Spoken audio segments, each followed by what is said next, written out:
would be requests for bill introductions. Do we have any requests? Yes.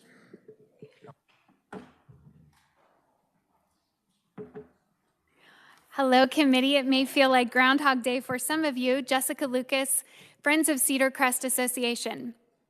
The first bill I would like to introduce is RS 1002. This was vetoed last year. It's the sales tax exemption for the Friends of Cedar Crest Association, both on the items that we buy, and if individuals purchase an ornament or something from us, there would be no sales tax on that. The second bill is RS 1222, also on behalf of the organization. And this would extend the tax credit that we receive. It expires in 2025. We're asking for an extension of that. Thank you, Mr. Chairman. Thank you. Committee, are there any questions? Without objection, the requests are approved. Are there any further requests for bill introductions? Seeing none, we'll move right along to our first hearing of the day, and that is House Bill 2275. And I'd turn first to the reviser for an overview, please.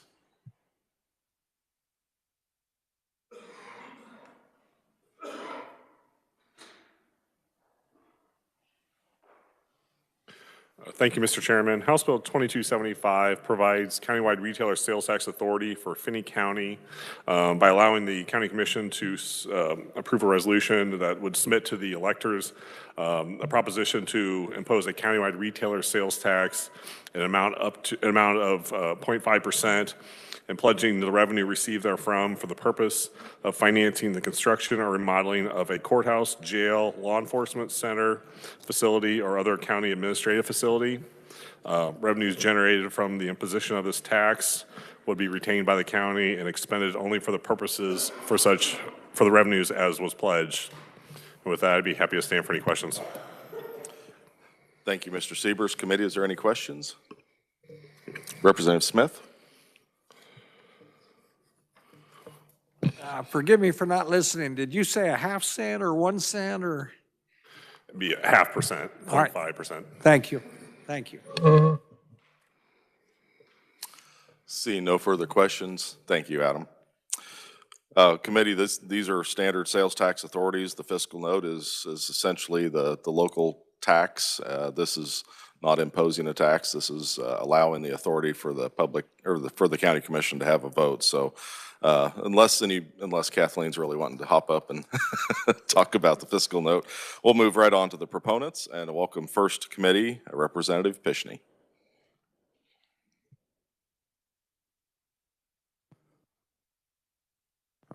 I guess it was on. Thank you, Mr. Chairman and members of the committee, and I'll be very brief. I provided some written testimony just supporting this effort to ask the voters of Finney County to approve a sales tax referendum.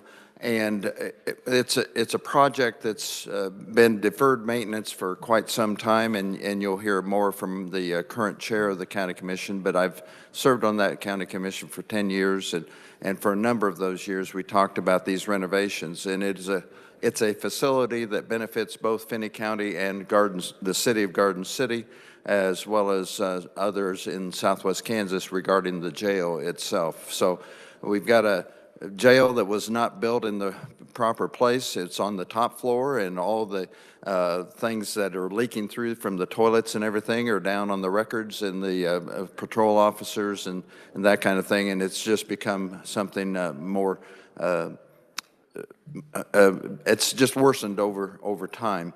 And we've been told by the consultants, yes, we could go in and refurbish that building, but you're better off in doing a jail and doing a new administration building. So that's what this tax is for, and as the chair appropriately said, you're not giving us authority to spend the money, you're giving us the authority to ask the voters for permission so that we don't burden them with additional property tax in order to pay for this huge cost renovation. So I will stand for questions. Thank you. Committee, are there any questions? Representative Sanders. Thank you, Mr. Chair. So a couple of questions. If you get approval from the legislature, when would the vote be, and how much do do you anticipate it would raise? And the third question, how long would it remain in effect?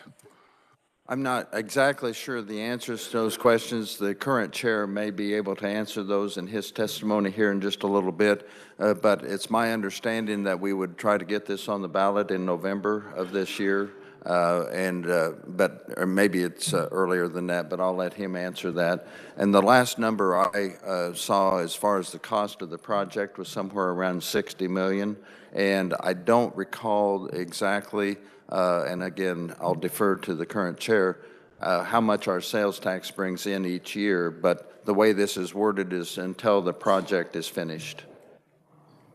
Thank you. Thank you, Mr. Chair. Thank you. Committee, are there any further questions? Representative Smith. Thanks, Mr. Chair. Just a thought, 60 million, I'm all for you, but it seems like a half% sales tax, you'll never get to 60 million. That's. We bring in quite a bit in sales tax in Finney County per year, plus there's some reserve funds and so forth that we can use to augment that. Thank you. I just have one question here, Representative. I've heard the saying it's easier to ask for forgiveness than permission. You have some experience with both of those. Which one is easier? I would rather ask for permission. It was very difficult, and where we inadvertently went over the limit a few years back, and I was in here asking for forgiveness. So I would rather be in this here at this time. All right. Thank you for your testimony. Yeah. Thank you. Next conferee would be Gary Schultz, Chairman of Finney County Commission. Welcome to committee. Thank you, Chairman, members of the committee. My name is Jerry Schultz, and I'm the chair of the Board of County Commissioners, and I'll address Representative Sanders' questions first, if I may. First is, this is a half-cent sales tax. It's good for 20 years or until the project is paid for. The project is not merely the jail, but also the remodeling and refinishing of the LEC. The cost of the project may well exceed $60 million and is likely to.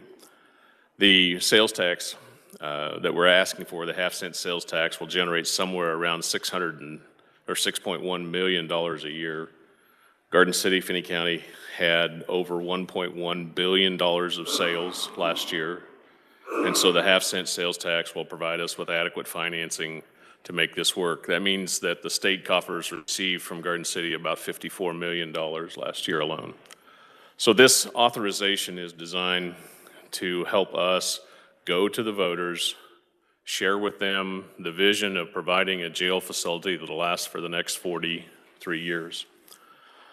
The reason for the project is really clear, is that nobody has a computer sitting in front of them that's 43 years old.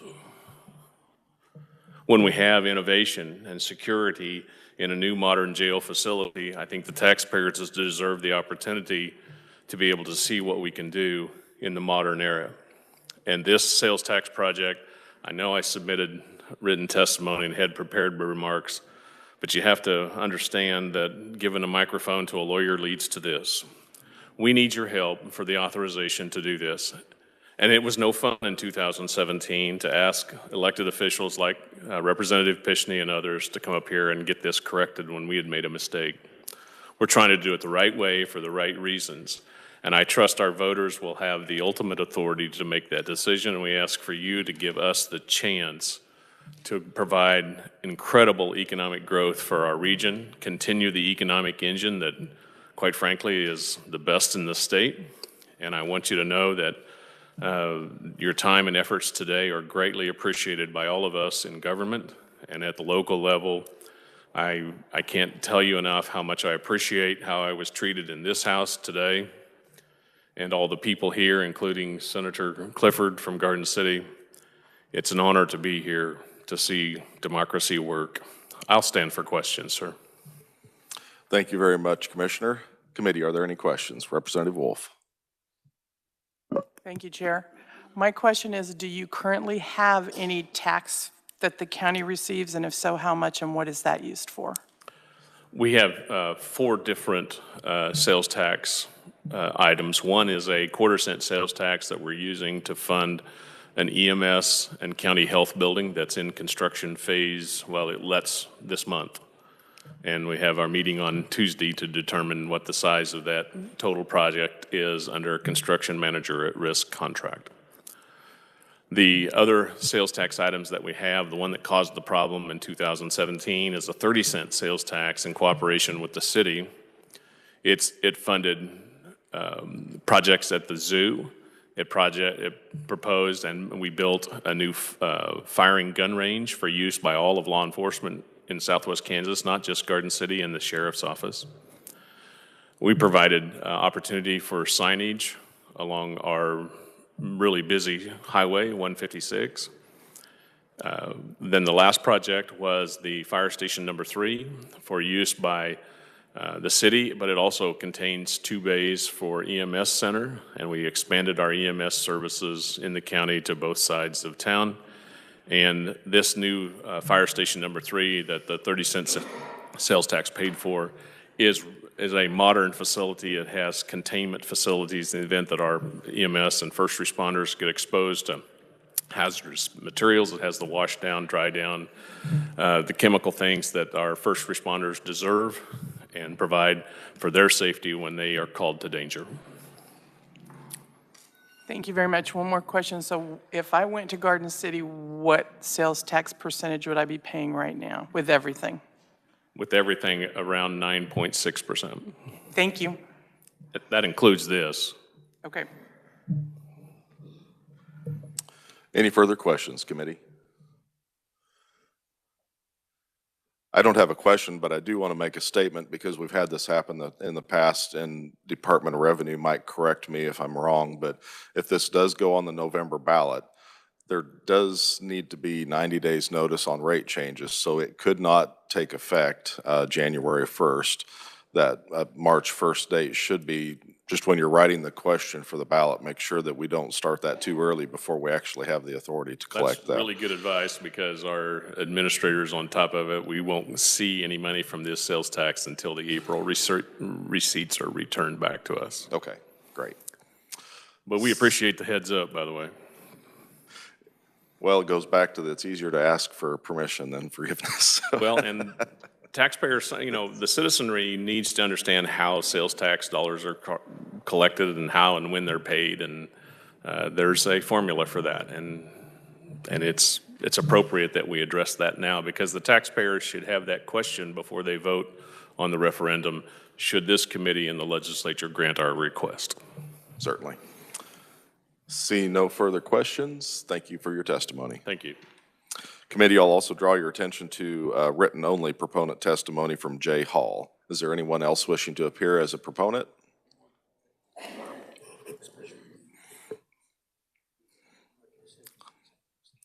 Welcome back to the committee, Senator. Thank you, Mr. Chairman. Nice to be back in the People's House. Senator Bill Clifford, District 39, Feeney County, and I won't mention the other 11. Building this jail on top of the sheriff and police department proved one thing. It's that it runs downhill.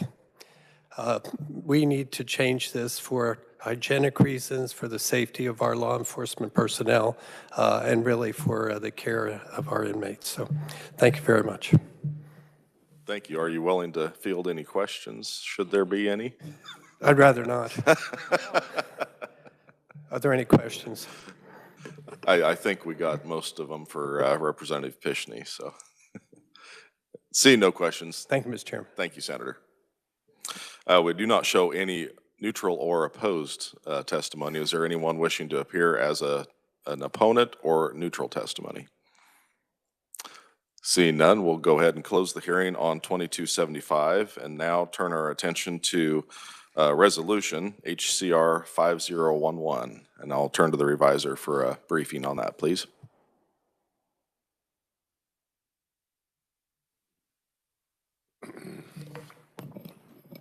Thank you, Mr. Chairman. HCR 5011 would be a proposition to amend Section 1 of Article 11 of the Kansas Constitution relating to property taxation. The resolution proposes that the valuation of real property used for residential purposes would be determined based on the lesser of either the fair market value or the average fair market value of the residential portion. The legislator would be able to establish the number of years in determining the average fair market value and further provide for valuation adjustments by law for new construction or improvements, changes in property use, property that is listed as escaped or omitted property, and changes to the description of the land. The proposed amendment would be submitted to the electors at the November 2025 general election. And with that, I'd be happy to stand for any questions. Thank you, Mr. Siebers. Committee, any questions? Representative Sanders. Thank you, Mr. Chairman. So I've also been hearing that there is a bill perhaps in the works to limit the amount that property tax or valuations can be raised from one year to another, but that's not what this is. I can field that question. This is a valuation limitation. There are several ways you can limit values. You can do a fixed percentage, which is what I think SCR 1603 does. It's a 3% cap, and it's a fixed number. This is it's still a valuation limit, but the number, the percentage is based on an average. You could also do something like CPI that would be a variable number, but it would still be a valuation limit, a percentage limit that each property can increase over time. So there are many different ways to accomplish the same goal. Is that what I understand you to be saying? There's lots of different math that you can use. I would suggest that they don't all accomplish the same goal, but they all are a form of valuation limit. All right. Thank you, Mr. Chairman. Okay. Any further questions? Mr. Siebers, if you don't mind, Representative Hsu, go ahead. Thank you, Mr. Chair. I guess I remember you introducing kind of a trailer bill that outlined specifically like how many years or whatever. None of that is actually in the text of this constitutional amendment. Is that correct? Yeah, that is correct, and I will actually be going over it. That's completely my fault. I've been having too many conversations with people, and we didn't get that trailer bill completed for introduction. So right after Adam is done, I will go over kind of a supplemental note that contains all the provisions that could be in that trailer bill. That trailer bill isn't something we would pass unless this constitutional amendment would pass on the ballot. Adam, I wondered if you would just briefly explain, one of the big differences is the implementation date. In our resolution, it's January 1st of 2027. Could you explain to the committee why that's important versus a 2026 implementation date? Yes, thank you, Mr. Chairman. That's a good point. Procedurally, this would be go on the ballot of November of this year. This would pass the legislature, so the voters would vote on it in November. Essentially, assuming that would pass successfully, this would give next session, the 2026 legislative session, the ability to implement legislative enactments that would then go into effect January of 2027 to coincide with the changes that would be made with the enactment of the constitutional amendment, which would actually go into effect January 1 of 2027. So it kind of coincides with potential proposed statutory changes that would need to be made. Right, and I want to give a shout out to Department of Revenue. They're the ones that kind of brought this to my attention, but effectively, we have to pass legislation to enact either this resolution or any other resolution that would pass. So we need time to adopt that legislation, and then all of our county appraisers and all the systems, the software that counties use, property valuation division, there's going to be some significant reprogramming because this is a new method that we've never used before. So we need to give them some time to make all those changes and get this implemented correctly. And January 1st of 2026 would be implementing this policy or this constitutional change before any of that was even completed. So I've had some questions on that. That's why I wanted to have a brief explanation on that. Representative Corbett. Chairman, this is for either of you, but in this, what we're working today, there's nothing here for business property tax at all, correct? Not at the moment. I'm working on an amendment for that. I like what you're thinking. Seeing no further questions, thank you, Adam. Since this is a resolution, it will not have any fiscal note. I do want to turn your attention. There is a supplemental note that I have provided. It should be on the S drive. I'll just briefly go over that.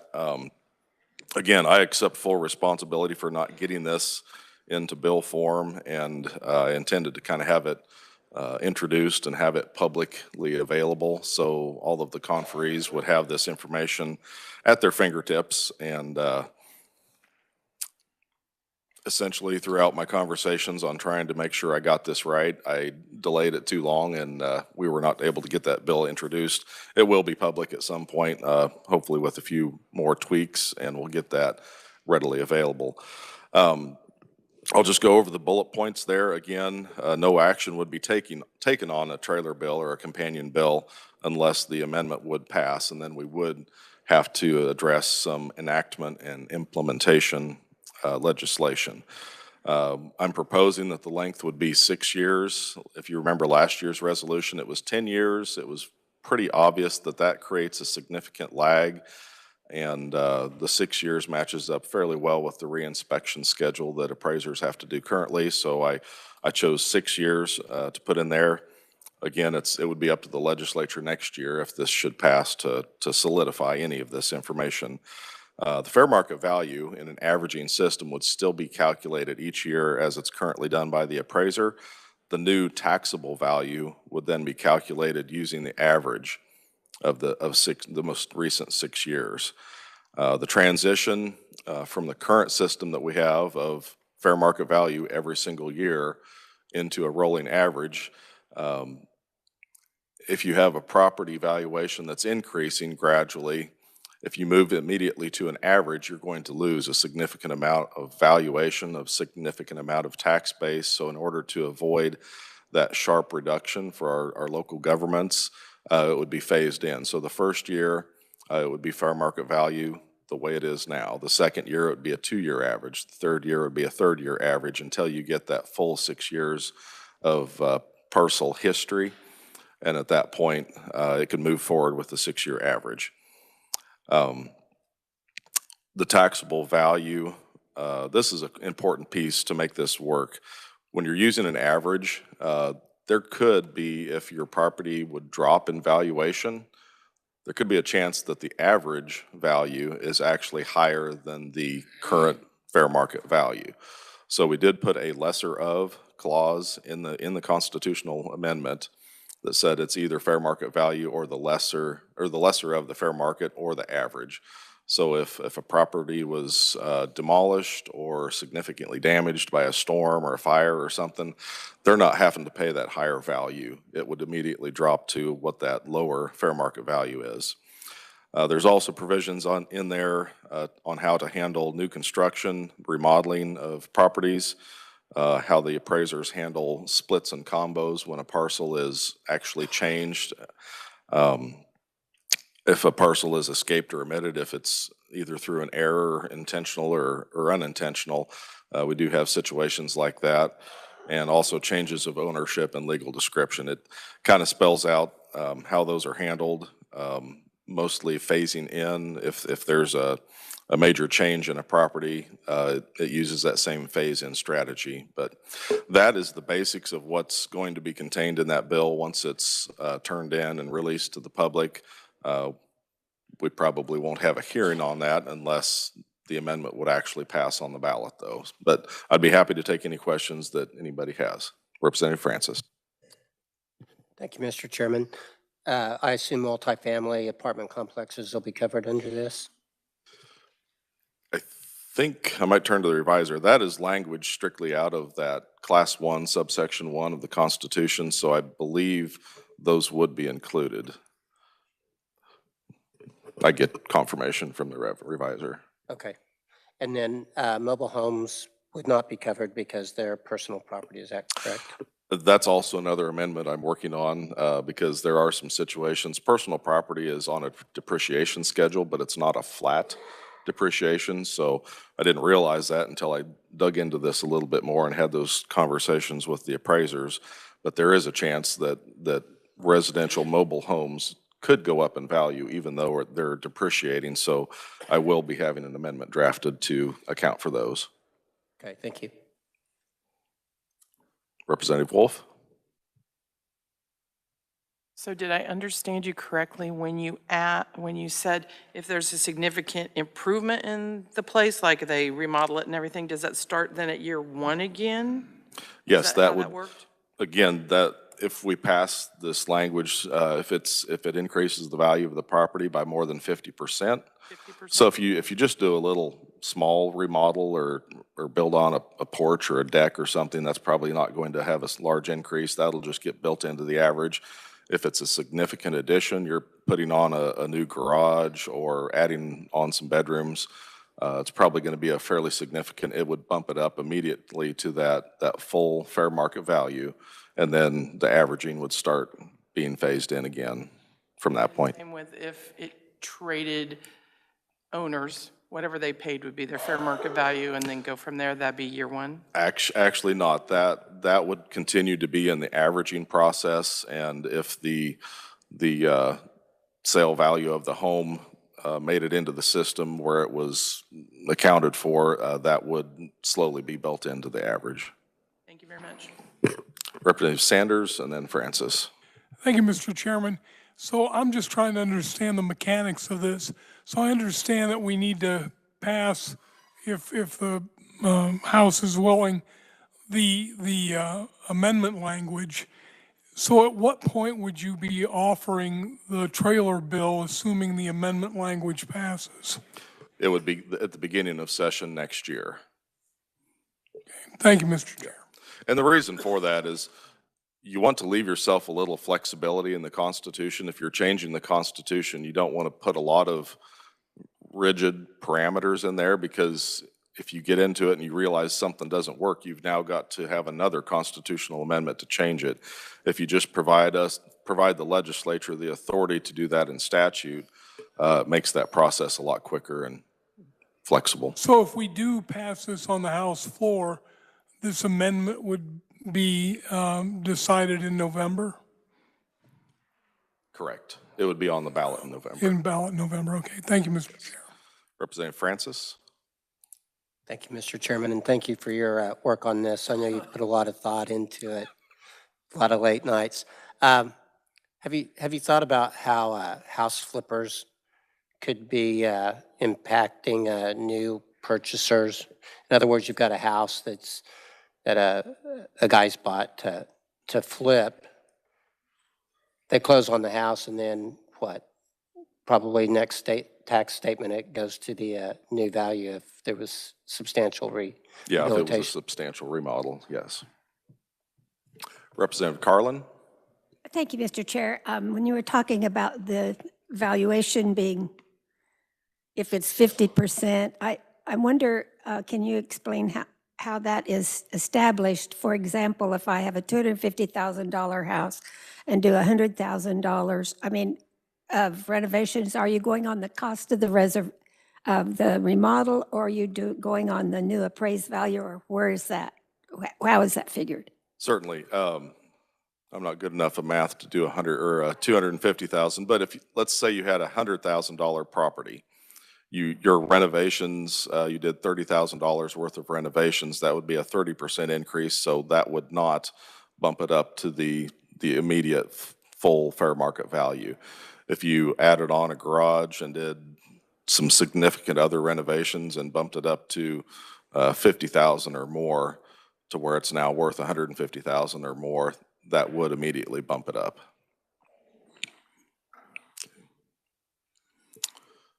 Any further questions? Okay, seeing none, we will now move on to our proponent testimony. And welcome first to committee, Dave Traubert. Is he here today? Okay, maybe that is written-only testimony. No, he's I'm here. WebEx. Oh, my apologies, sir. You are loud and clear. We can see you. Welcome to committee. That's all right. Thank you, Mr. Chairman. I'm sorry I couldn't be there in person today, but I am happy to provide testimony supporting HCR 5011. We do have some concerns, which I'll get into shortly, but we believe this would blunt the rate of increase in the property taxes, and which is really sorely needed. We know that A lot of local officials would probably respond by raising mill rates, but we don't think it would be as much as would be required to get the tax hikes that they're currently imposing, because they could no longer pretend to not be raising taxes. Just a few examples of why this is needed. You have a handout in your packet that shows the average increase by county over the last 3 years on just existing residential property. That's not including new construction. That's the average. There are several, like Anderson County was 55% average increase over the last 3 years. Brown County, 56%. There's two of them over 60%. These are mostly in rural counties. They have really been hard hit. You know, the local officials say they've cut taxes when they're referring to a mill rate, but they still sock homeowners with taxes they can't afford. People are literally being taxed out of their homes.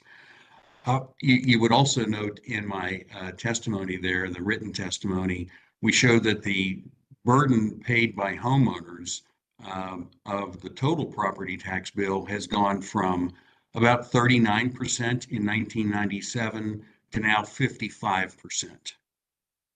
Now, the truth in taxation legislation that was passed in 2021 is helping. We've seen more than half of the roughly 4,000 taxing authorities in Kansas decide to stay at revenue neutral. And so there's been some good benefit there, although most of that has been with some of the very small taxing authorities. And so the valuation limit is a next logical step. Now, I know that some opponents are concerned about a deviation from fair market value, but as was noted, there would still be, with this bill, there would still be a fair market value appraisal. People do cite the tax foundation as opposed to any kind of evaluation limit. I would note that the tax foundation does, however, recommend a different type of limit. Just this week, they published an article recommending a limit on the dollar amount of taxes that any entity can collect. Now, on our concerns, while we do support this bill, we have some strong concerns that we hope the committee will address. First of all, and it does sound like you're addressing this one, it only applies to residential. We think this should apply to all real estate classifications. The unspecified number of years is another problem. And as a result of that, it has to be delayed to 2027. And we see that as an open invitation for some counties to just spike valuations to get ahead of a limit that would go into effect in 2027. So we use also in your attached to my testimony is an analysis of what would have happened to values if this had been put in place in 2002 using a 6-year average. We did that because from 1997 to 2002 would be 6 years. And so we compared it to actual and a 6-year rolling average. And there's also a comparison to the 3% cap that's in the Senate bill. In each case, we see that the outcomes are basically the same. This bill would be better than the existing, but it would not be as much savings as in a 3% cap. There's a table there I'll refer you to that has a few examples. So and I use a $100,000 home appraised in 1997 as the starting point for all three comparisons. That home today, based on the average increase on existing property across Kansas, would be worth about $271,000. The taxable value in 1997, because we have the 11.5% ratio for appraisal, the taxable value would be $11,500. Now, that would be today, that would be $31,184. Under a 6-year rolling average, it would have been $24,940. it would be a little under $23,000 with a 3% annual cap. And so and then I show an example of what that would mean in taxes, assuming 150 mils on that property. Same thing, there would be a savings of about $700 with a 6-year rolling average.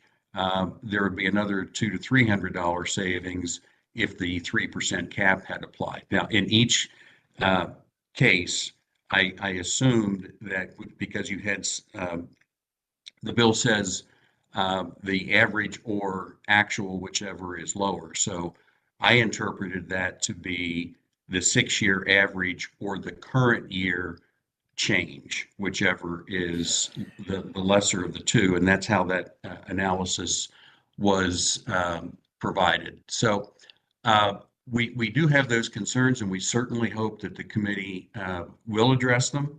But doing nothing is not an option. Kansans seriously need property tax relief, and there's several bills I know that are going around, and others would help, but we really do need to place a limit on the property taxes that are being charged to homeowners and business owners. And with that, I'll be happy to stand for questions. Thank you, Mr. Traubert. Committee, are there any questions? Representative Corbett.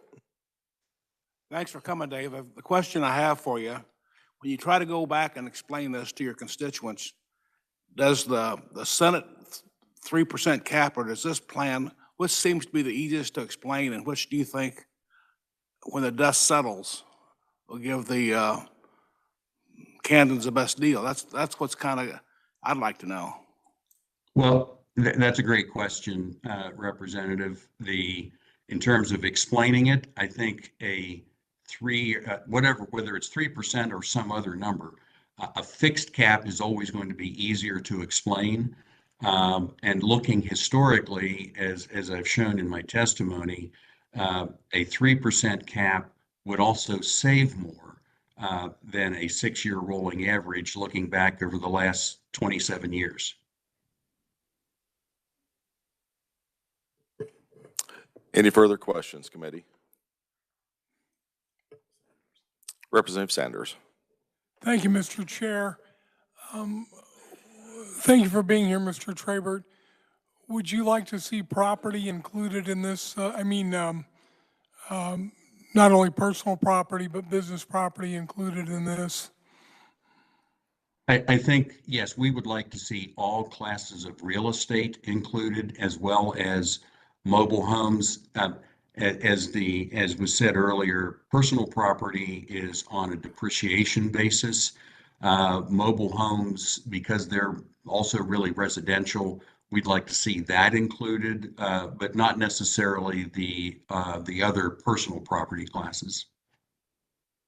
So if I may, why wasn't business property included in this? And that may be a question for the chairman. Yeah, I'd be happy to answer that right now. Initially, the major concern was in the volatility of the residential markets recently. Historically, if you look back, and I got some great data from PVD, 15 years worth of valuation data on commercial property, it was very, very, very stable right up until about 2020, 2021, and then it's also seen some volatility. So with that information, I decided probably ought to provide an amendment, or offer an amendment to include commercial property as well. Thank you. Thank you, Mr. Chair. Any further questions, committee? Mr. Traubert, I just had one for you. You and I have talked about this before, and I have a question. If we could pass an effective limitation on the taxes that are levied at the local level, is this constitutional amendment or any valuation limit still necessary? If we can effectively manage the growth of local spending, is the constitutional amendment still necessary?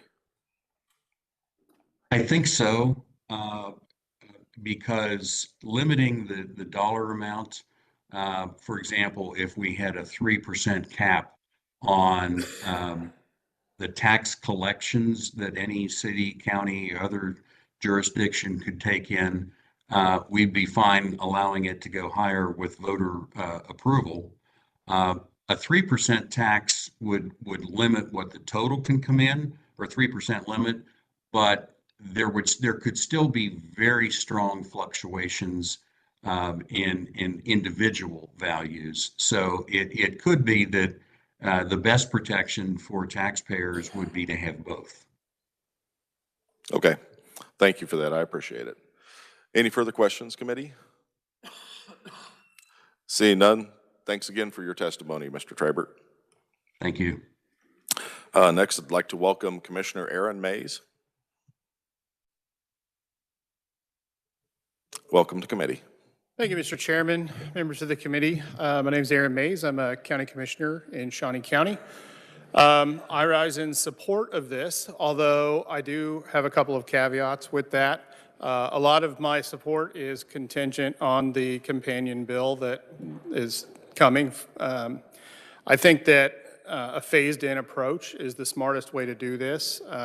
My fear is that if we immediately go to a 6-year rolling average and we look back 6 years immediately, we're looking at numbers from quite a while back, and I don't think that it's going to give the stability to the taxpayers that this bill is intended to do, or this resolution. If you look through my written testimony, 2 words that I use a lot in there are stability and predictability, and I think that's what this gives the taxpayers.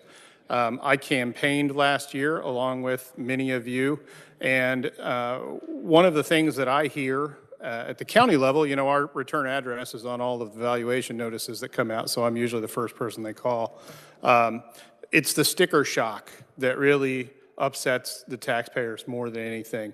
The market trends the last few years have been astronomical. The valuations are going up by a substantial amount every year. And had this type of constitutional amendment gone into effect several years ago, we wouldn't see those wild swings in valuations that we're seeing today.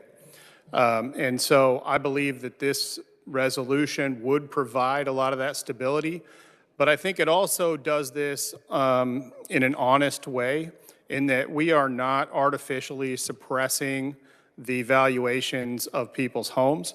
I think that the potential of the 3% cap that's been proposed, it puts valuations in a weird spot, in that, you know, you'd have the 2 houses side by side, one be different value than the other, even if they're exactly the same.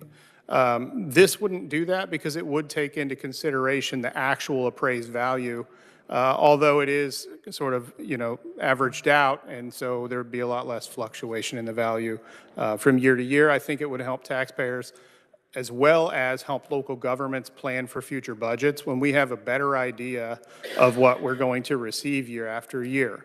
I think it would stabilize mill levies and valuations, therefore stabilizing budgets as well.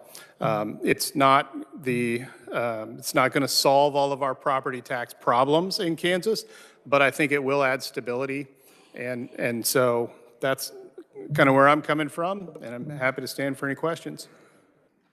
Okay, committee, we do have, we'll go ahead and take questions. That's the last listed proponent I have appearing, so questions for the commissioner. Representative Corbett. And Aaron, just like you said, we go door to door, and the people who are retired especially, they don't really care what their house is appraised for. They're just worried when you're on a fixed income, how am I going to pay my taxes when my retirement's not keeping up with the price of government? And that kind of concerns me, because there's just a lot of retirees in the state. Yeah, so I agree with you. I agree with you. And I think that a lot of that is when, you know, you get a 15% increase on your property valuation, and it's not any fault of your own. Maybe you haven't made any improvements to your home. Maybe you, you know, your house is paid off, even in many cases. And while the legislature has put in some great relief programs like the Safe Senior Relief Fund, it is something that I hear a lot of as well. And this, I think, would help because rather than getting a 20% increase in their taxes through their valuation, they might get a 3%, 4% increase averaged out over. You're still looking at values from 6 years ago in your consideration. And so I think people would have a better idea of what's coming and be able to prepare and budget for it. Any further questions, committee? Commissioner, I just want to ask you, as a former county commissioner myself, I always enjoyed doing whatever we could to promote growth in the county. Increasing our tax base allows you to manage a more sustainable mill levy. Both resolutions, any resolution that would limit valuation growth reduces your tax base. Is that correct? Sure. And I think it's also safe to say that we all want low valuations until it's time to sell our homes as well. And so having an accurate or somewhat accurate, more accurate valuation makes sense as well for the real estate market. We want to grow the tax base. It was mentioned earlier, the shift towards residential in terms of percentage of our tax base. And, I don't think that can be 100% attributed to local government spending.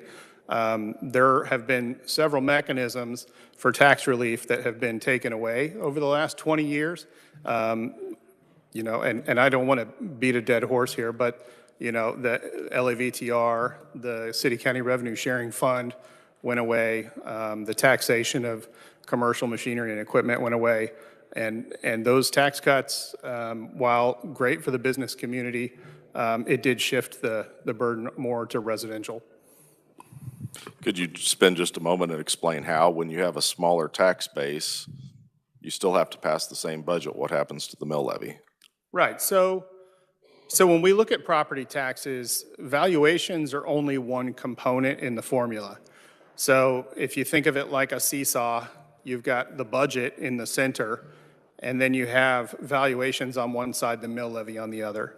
And really, it's the budget that controls everything. And so when valuations are artificially suppressed, the mill levies are going to go up to compensate. Same thing, if you lower the mill levy, it's a result of valuations going up. And so it really all comes down to budgets. And so if there is a limitation that somebody wants to really put on the growth of government, it needs to be budgetary, in my opinion at least, rather than, focusing 100% on the valuations.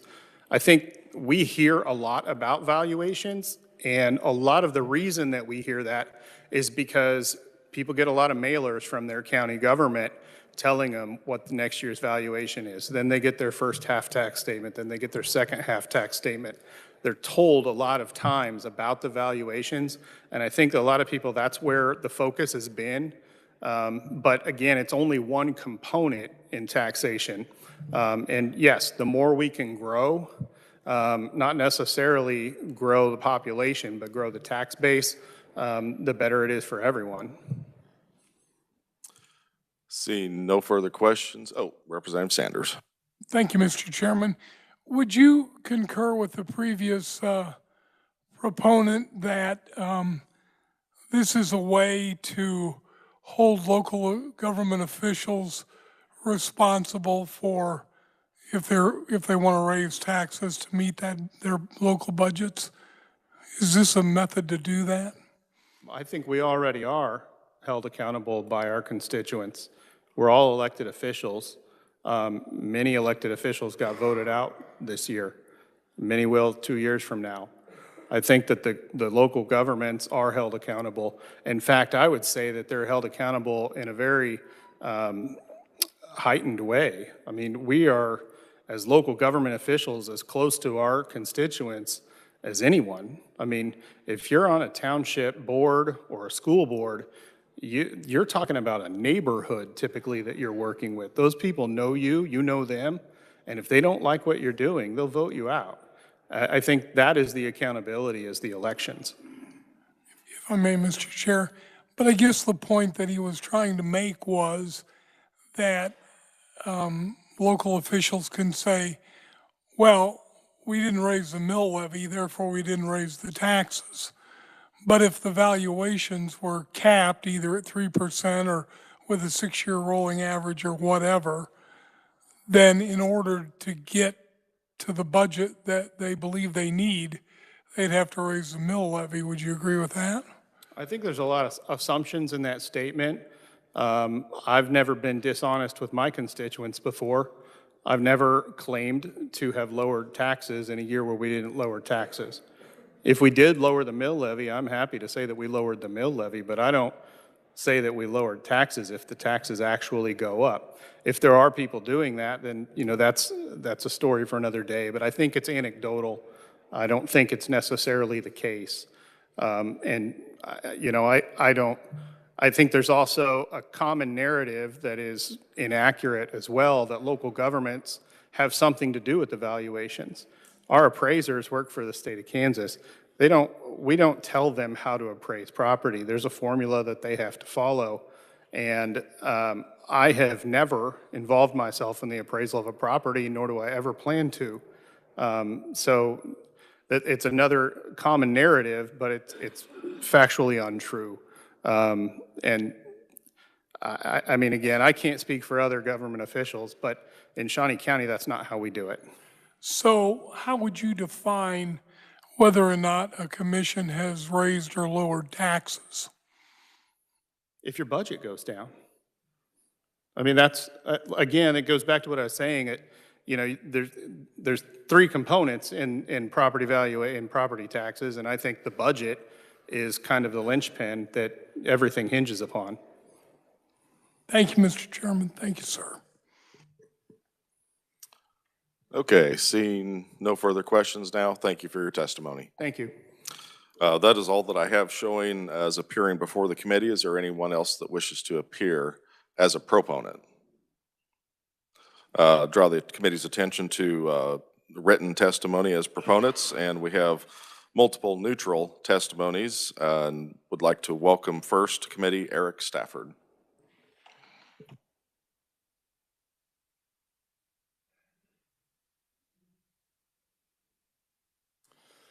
Thank you, Mr. Chairman. Members of the committee, good afternoon. Eric Stafford with the Kansas Chamber of Commerce. Here today is a neutral party on HCR 5011. Our comments are very similar today in what we expressed on the Senate side with the constitutional amendment that they passed with the 3% limit on valuation increases. And our concern, and we don't have data to show it would happen, we don't have data to show that it wouldn't happen, is that as you limit and I understand this is a rolling average, so it's not the same, but as you kind of smooth out the increases that have happened on the residential side, that could result in a tax shift on other classifications such as ag, commercial, industrial, and utilities. You see a chart on the first page of our testimony that highlights our CEO poll. So we ask 300 businesses annually a series of questions, usually around 35 questions, on their sentiment of what's important, what's impacting their business. It is a blind survey. So some of them might be members, some of them might not be, but the sentiment in the business community is that 79% feel that property taxes should decrease. This is a 10% increase from last year. When we ask that question, we also ask it for sales tax, we ask it for income tax, but property tax is definitely by far the strongest sentiment of concern from the business community. So we are, as we share the concern about potentially restricting the largest base, which is residential, and Mr. Traubert talked about how the burden has grown onto residential property over the last 20, 30 years. One part of the data, and talked to Dave about this briefly offline, was how many more homes are there on the tax rolls today than there were 30 years ago in the state of Kansas. That has to play a bigger, a big part of the increase or shift onto residential properties. But commercial, we are assessed at a higher rate. We're assessed at 25% compared to 11.5% for residential. So we already share a larger financial burden than other classifications do. We're also, according to the Lincoln Institute, they periodically update the urban and and rural, residential, commercial, industrial property tax burden across the country. And we, on our rural, commercial, industrial, we have ranked as the highest property tax in the country, and then on the urban side, we rank in the top 10, I think 8th or 9th, according to the last survey that I saw. So we do already have a significant property tax burden. I think largely the problem-driven, the property tax burden for all property taxpayers is largely driven by local government employees per capita. But that's a harder bite at the apple. I think the rolling average probably appeals a little bit better than the 3-year limit, probably softens a little bit of concern that's out there, especially because as drafted today, it does not include commercial properties in the amendment, but you know, with the understanding that there's potential to get those classifications included in this constitutional amendment, that would be good. But overall, still just have concern. Again, we don't have data that shows that this will happen. We don't have data that shows that it won't.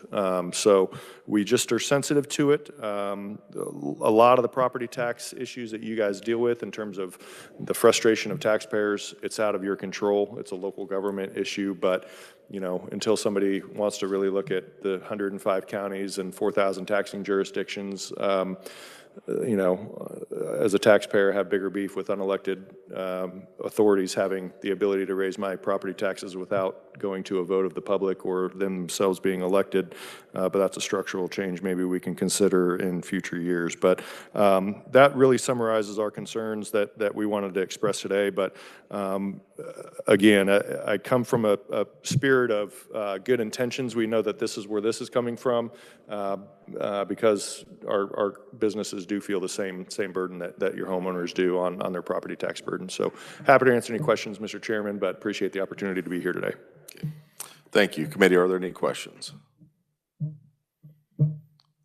Seeing none, thank you for your testimony. Thank you. Next, I'd like to welcome Martha Smith.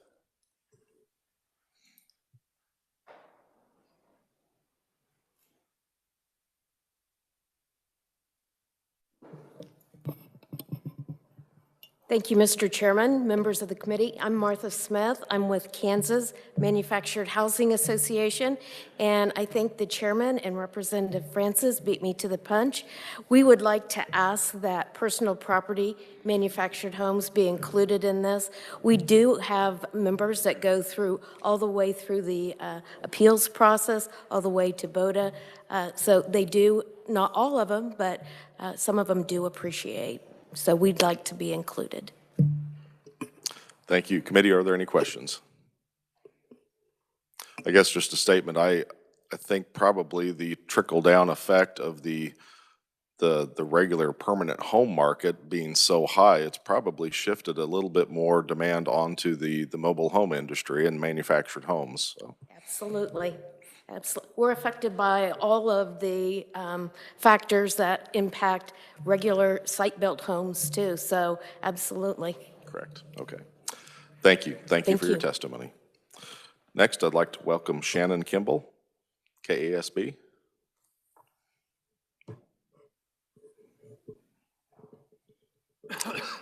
Welcome to committee. Excuse me. Thank you. Good afternoon, Chair Smith and members of the committee. Shannon Kimball with the Kansas Association of School Boards.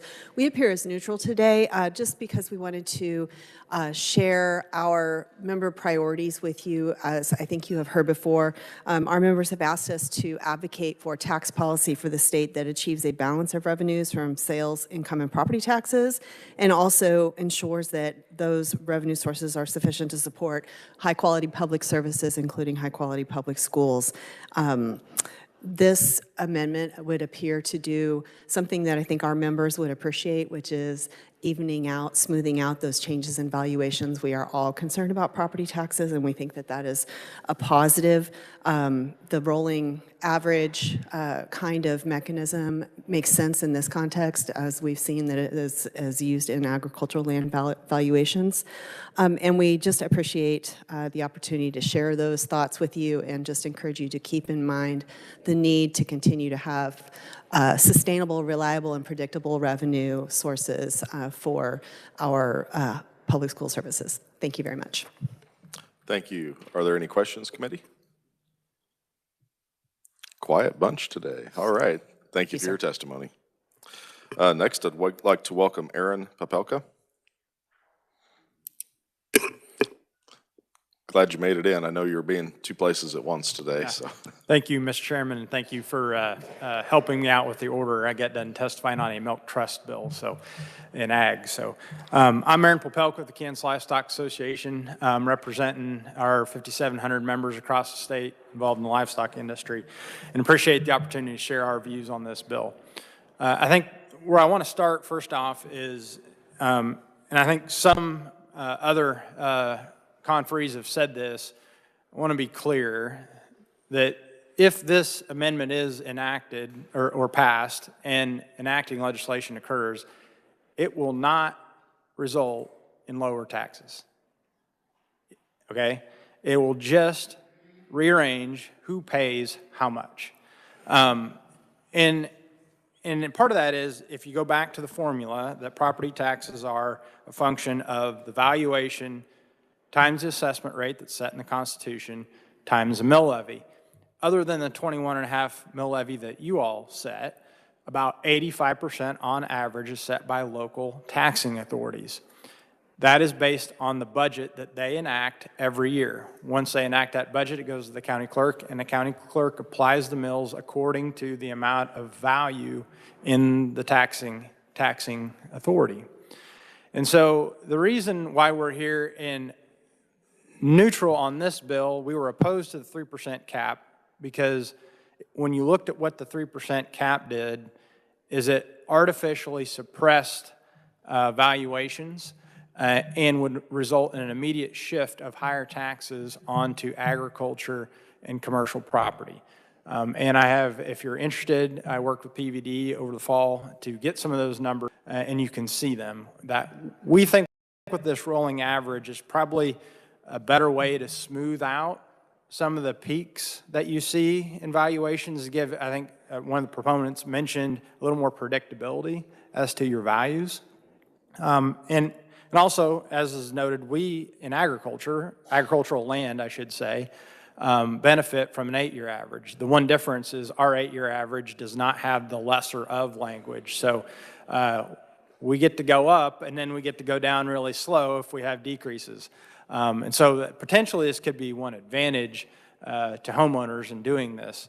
The one caution, and this is, I think, why I'm up here, is how this is implemented. Going back to why we opposed the 3% cap in the Senate, there's a way to implement this correctly so you don't see an immediate shift. And in my testimony, we think that way is to phase in however many years. I know a 6 year has been talked about. So let's say it's 6 years. You start with a 2-year average and a 3 and then a 4 and then a 5 and a 6 and then you roll it. And that keeps a big shift onto the other classes of property from happening. The other thing I think we like about the rolling average is it keeps the appraisals and uses those in the formula. It doesn't artificially suppress the values. And I think when you look at that, when you look at what property taxes are, whether we like it or not, it's really a tax on wealth. And if you want to make sure you do that tax accurately, you need to look at how the Constitution requires you to value an asset and see if we're doing a good job. And I think this is a question that's come up a lot. Are appraisers getting those values right, particularly on residential? And one of the things I'd urge you to take a look at, I linked to it in my testimony, PVD does every year ratio studies. And those essentially look at actual sales versus the appraisals on those properties. And what's interesting to find, a lot of them, a majority of them, are within the confidence interval. But a lot of the residential ones are actually lower than what the sales would actually say. And I think that just indicates that we're in a market right now where demand is outstripping supply, and that's what has led to some of these higher values. And some of the concern when we get our valuation statements. But at the end of the day, it's really the local budgets that are driving the higher taxes, not necessarily the valuation. So, Mr. Chairman, those are I think our concerns, and happy to work with the committee if this were to pass on any implementing legislation, and happy to answer questions. Thank you. Thank you. Representative Hsu. Thank you, Aaron, for being here. So when you say that the demand exceeding the supply is kind of one of the reasons for the significant increase in valuation, would you agree that one of the best ways to address that is to increase housing supply in the state? I think that's just general economics. If we can figure out a way that there's enough houses to meet the demand, I think you're going to potentially bring costs down or at least decrease the increases. Representative Sanders. Thank you, Mr. Chairman. So you flat out say that this won't have what I think is the intended effect of lowering property taxes. Is that your testimony? Yeah, in fact, well, let me back up. On the 21.5 mills, depending on what the average is, it might. But when you look at the overall tax burden assessed by local authorities, let's say that they don't change their budgets at all, and this goes into effect, they will just, because I think what the average is going to do is it's going to bring down what your value might be. What's going to happen is the clerks is just going to simply adjust that mill levy up to raise the amount of revenue in the budget, and it's just who pays that total tax burden, whether it's residential, commercial, or ag. That's all it's doing is rearranging the deck chairs. Okay, so then does your organization or do you have any proposal as to what would be the most equitable way for the legislature to lower property taxes? Well, I think you've already done that step, and that's to cut the mills that are in your control. So I believe you have taken a step to cut some of the statewide school mill levies, and the Senate has looked at the state building levies. That is the most direct way to provide property tax relief that'll show up on your tax bills. So there's nothing more we as a legislature can do? Well, there is another way. It's been done before, and that's to cap the local taxing authority. We had a tax lid on at one point, and then the legislature pulled it off. If you believe in local control, that might not be the approach, but that would be a functional way to do it. Thank you. Thank you, Mr. Chairman. Any further questions, committee?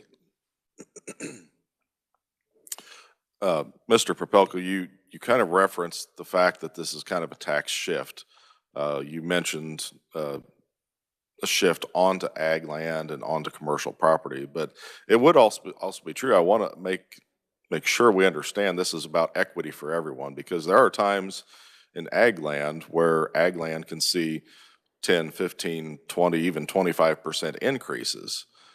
Under a hard cap, a fixed cap of like a 3% or a CPI or whatever that number would be, where ag land is exceeding that limit, it could be said that that would be a shift onto residential and commercial property as well. So any type of valuation limit does impact the equity across all classes. Would you agree with that? I would, and I think when you looked at the kind of more immediate circumstances in regard to a hard cap, you would see a shift on ag, but it's conceivable if we were to have a recession and residential pulls back and ag prices take off, under a cap, you could shift that back onto residential. And that's why I think this rolling average is probably the better approach if you're looking at trying to give predictability to homeowners. Seeing no further questions, thank you for your testimony. Thank you. Next, I'd like to welcome Commissioner Jim Howell. Welcome to committee. Chairman Smith, thank you for having me today and members of the committee. As I'm listening to the questions, I'm just going crazy over here thinking, I have the answer. One of the things I'd like to just stress out here is that we're all given to the idea of fairness. It's in the Constitution.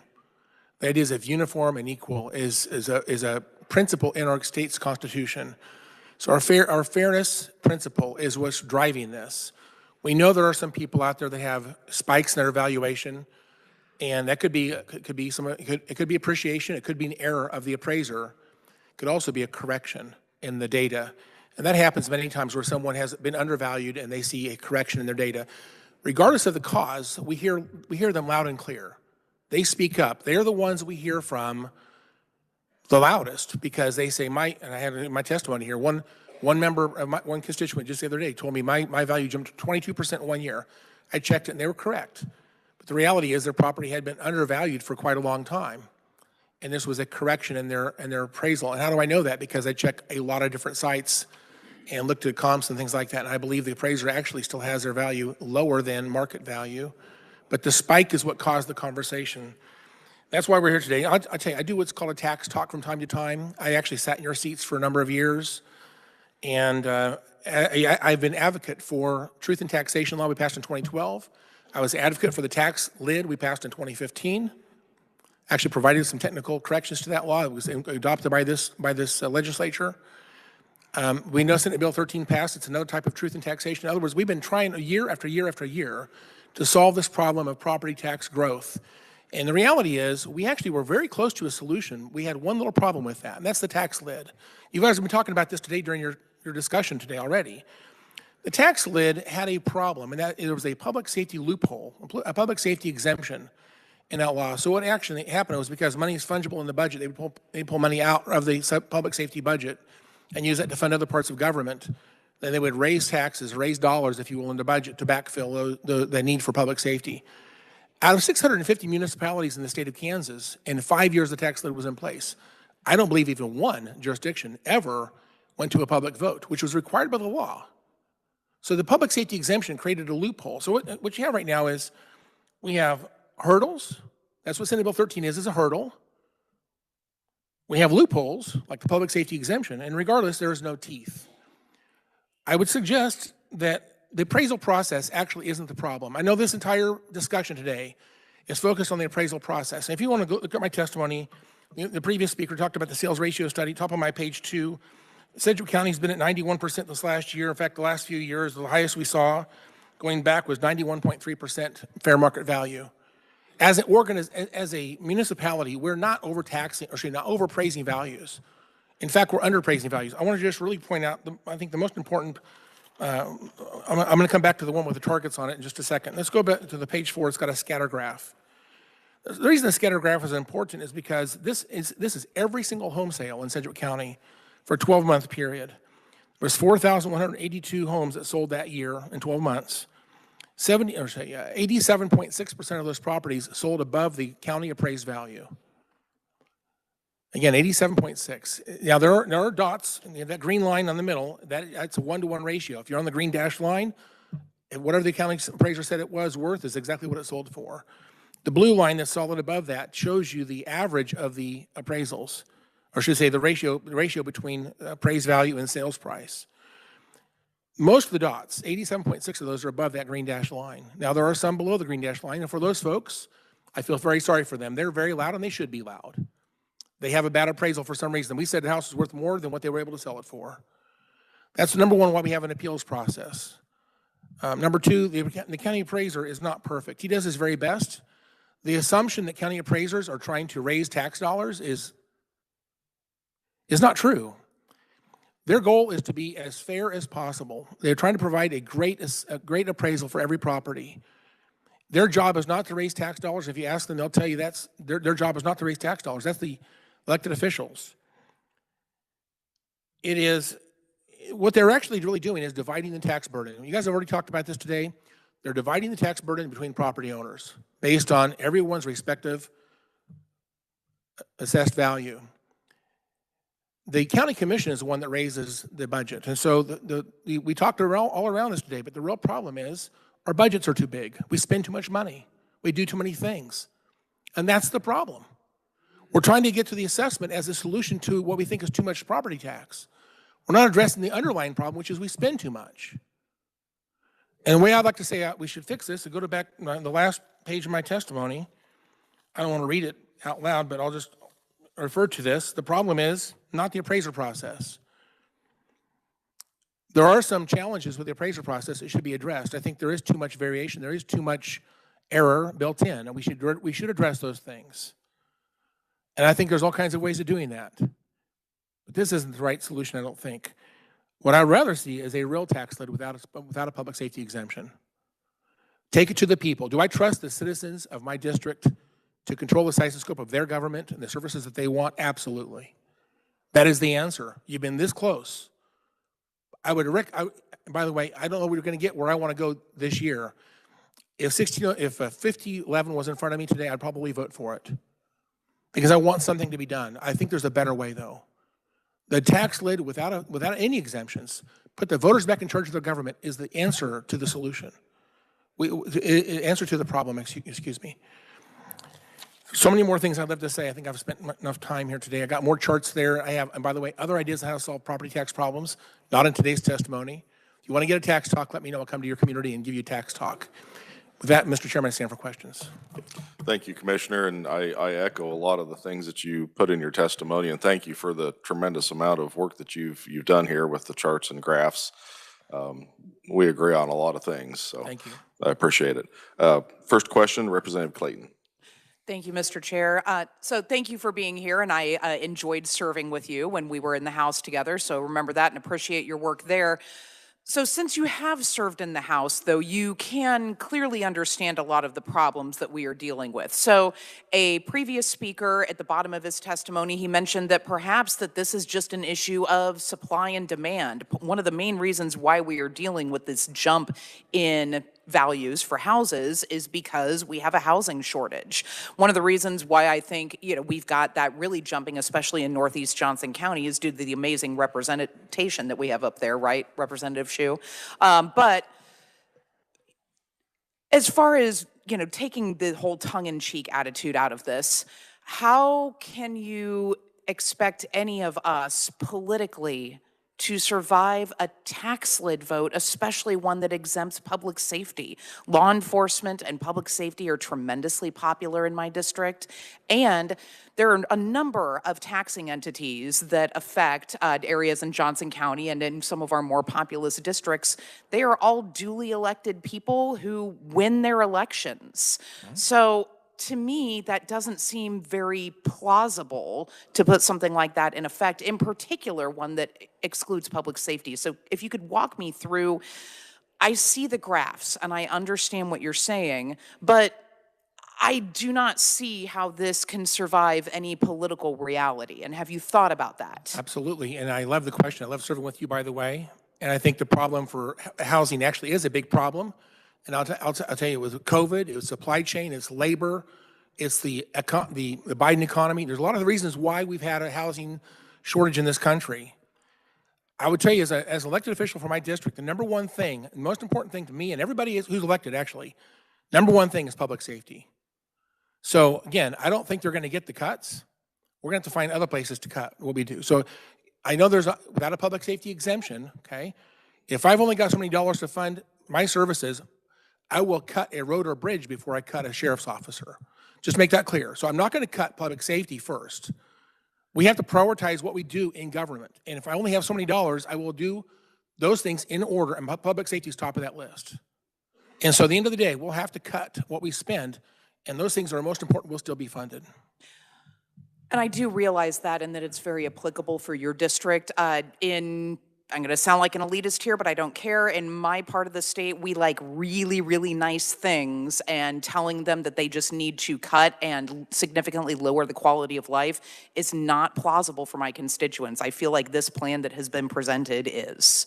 Thank you. With all due respect, the people in your community can vote for tax increases all they like under this proposal.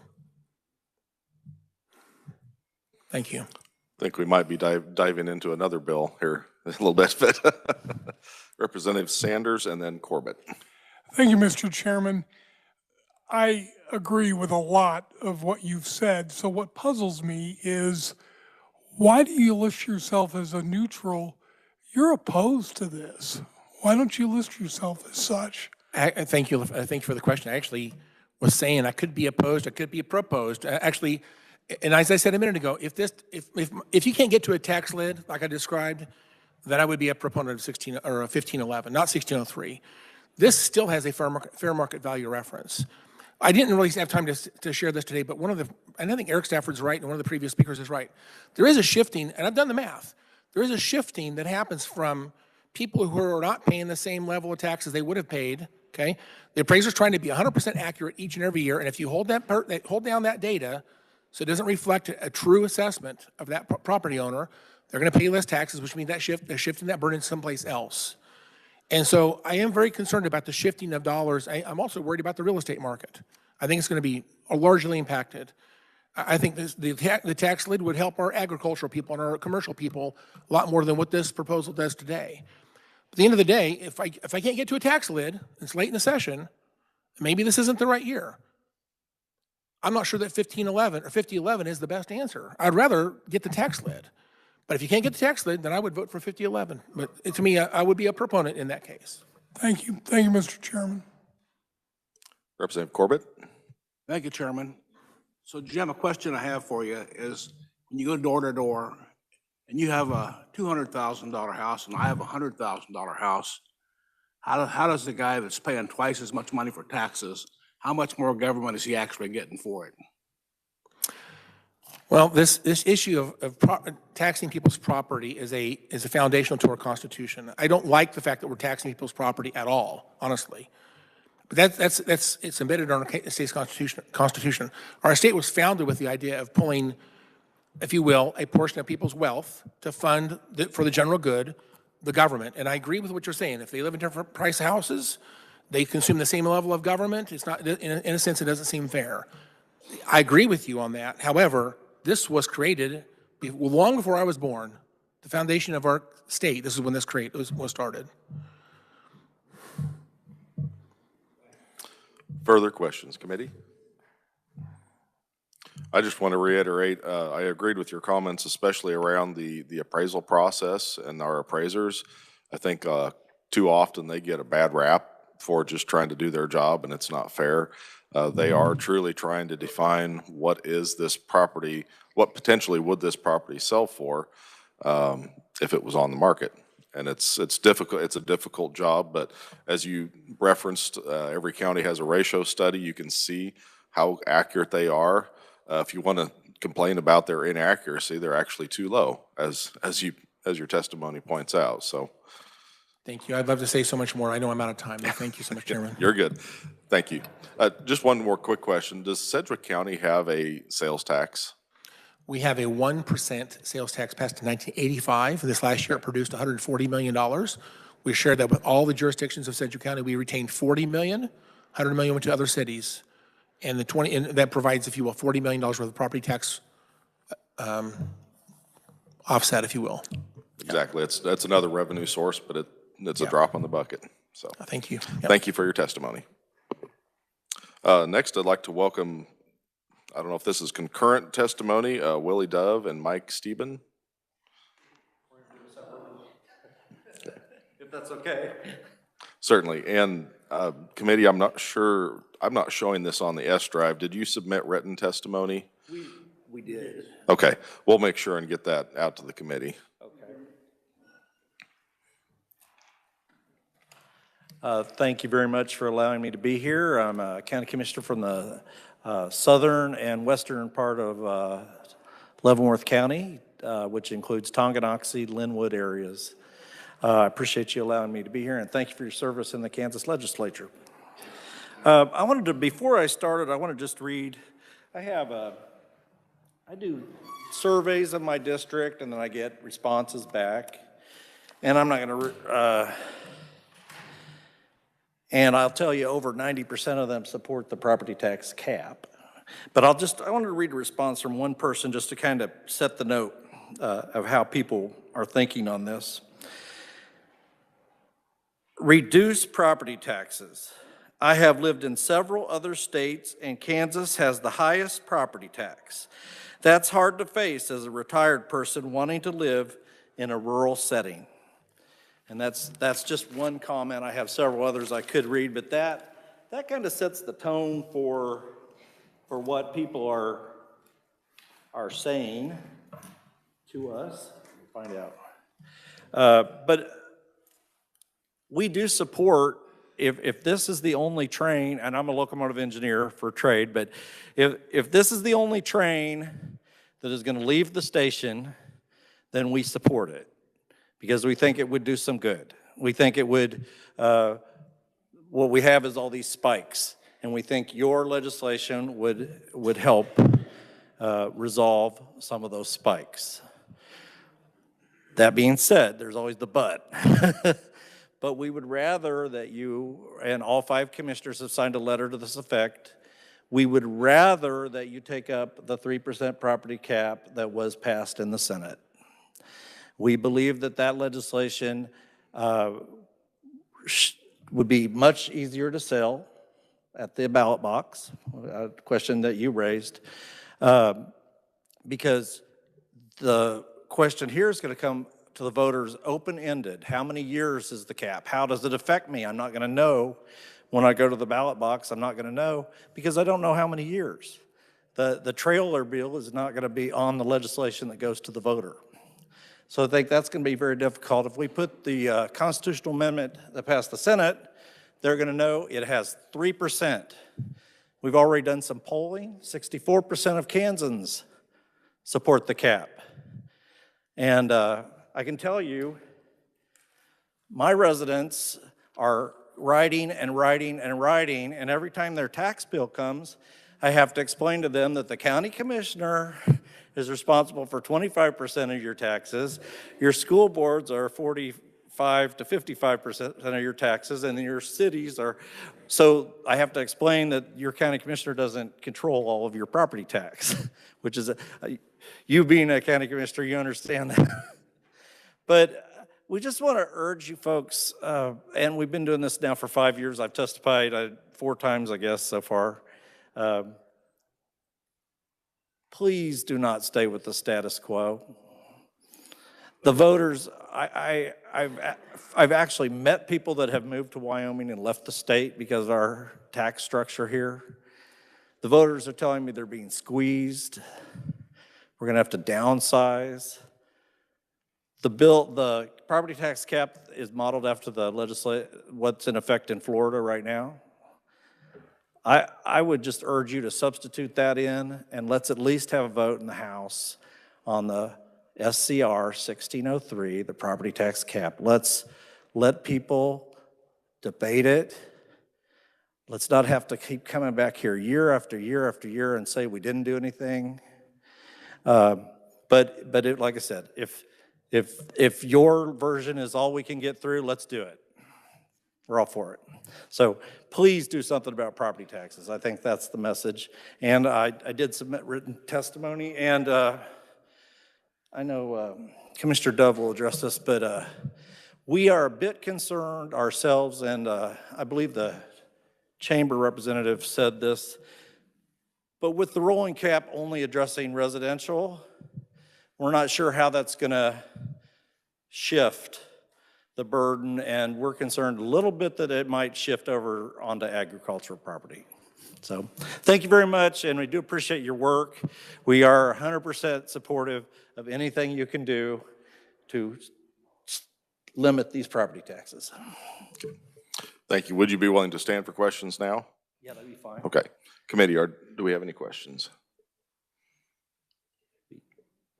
I guess I just have one. I did some math over the summer, and you're probably aware of this, but Leavenworth County, was this in your newsletter? Compared to all the other states, or all the other counties in the state, you have the highest percentage of residential property.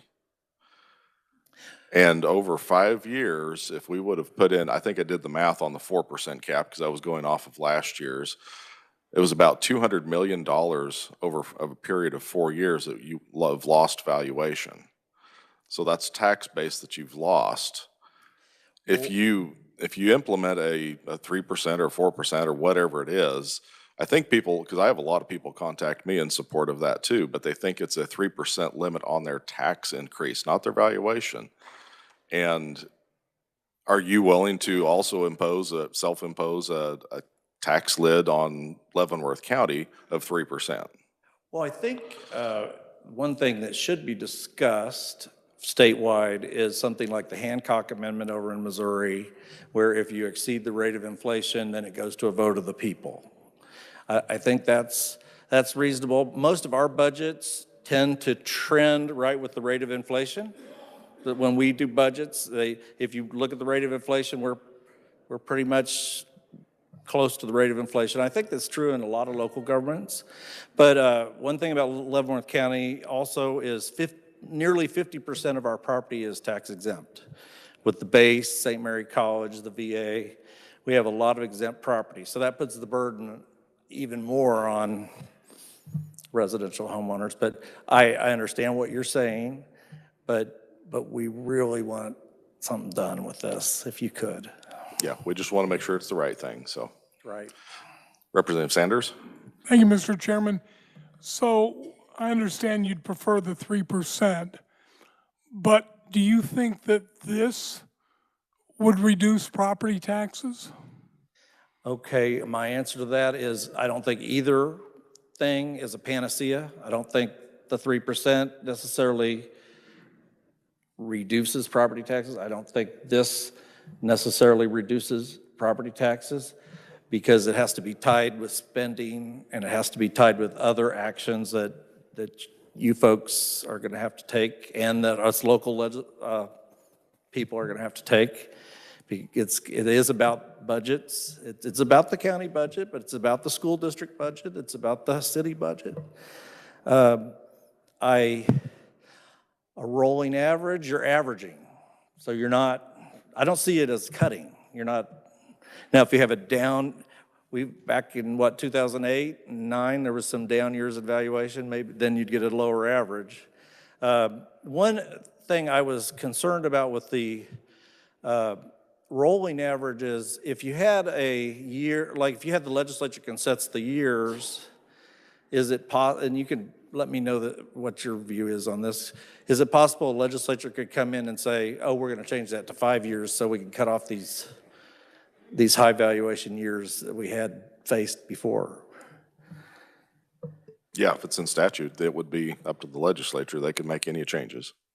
So that's one of the things. So if I vote for this, can I go back home to Saline County and say, I voted to lower your property taxes? I think you could say you voted to reform property taxes. Okay, thank you. Thank you, Mr. Chair. Seeing no further questions, thank you for your testimony. And appreciate it. Representative Dove, Commissioner Dove, good to see you again. Good to see you, Mr. Chairman. Good to see some of my friends here today. It brings back many pleasant memories of being here in the legislature and seeing the good work that you gentlemen and ladies also do. I served here for 8 years, and it was a great experience. One that I think I believe that if I would have a county commissioner first and then came here, I probably would have been a better state legislature, and I can truly say that. One of the things I believe that we've missed here is putting some flesh to what we're saying here. We're talking about individuals who have served our country, served our county, served our state, and we're actually taking those individuals, they're taking them out of their homes that they plan to reach with their grandkids and have some kind of familiarity as to what we're here for. During my campaign for commissioner, I had the distinct pleasure of meeting many more individuals than what I thought that I would. But the overwhelming majority kept telling me, how am I going to pay these taxes? I was actually a gentleman's home that he didn't want me to come inside of his house, and that was fine. But one of the things that was that stuck out to me is he said that we have to move. Well, why do you have to move? He said, well, because we can't pay the taxes. Well, I'd seen this same person at a committee meeting previously, and he was rather shy, but he wasn't shy at his doorstep, because his wife was in her bed, and she couldn't move, and she couldn't do anything about what was going on. So I said, well, how are you going to move? He says, well, we're going to get a stretcher and go to a nursing home or wherever. Well, about a month later, they were gone. And I say that because that's not only happening just to that family, but it's happening to other families. And it's happening to grandfathers and grandmothers all over our state of Kansas that have to do something about their present situation so they can keep those memories and keep those kids here in Kansas where we think they belong. Sure, we're going to lose some of them, but the rate that we're losing them, we can't continue doing that. Over 50% of our properties, nearly 50% of our properties in Leavenworth County are non-taxable. So the majority of those tax dollars that the other 49% have to pay, we're paying for other people's problems. And I'm not saying that they're problems that we can't fix. Yes, we do want to have the military here. Yes, we have reformed prisons here. And those things are very much needed, but not at the expense of taking our most valuable resources and sending them to other states. I think that Mr. Trabert was right on in his testimony. We should listen to more of what Dave has to say. On this thing of property taxes, I was really surprised because when I was here in the legislature, I never looked at it. But when I was not here in the legislature, I took the time to go over some things. And my wife, she says, did our property taxes go up? I says, a little bit. She says, do you think so? And then she gave me this beautiful colored paper. It was absolutely gorgeous. And my property taxes went up over a third. We can't keep having that because we're taking our valuable resources again and they're leaving the state of Kansas and they're going to other states. I thank you for giving me this time to bring my comments to you. And it really is a joy to see you, Mr. Chairman, and other individuals who were on the other side of the aisle. And we'll say that ours and the D's, but you know when you're here and you're doing everything in Kansas, it's no such thing as ours and D's. You're working for the people of Kansas, and we're proud to do that. Thank you for your time. Thank you. Committee, are there any questions?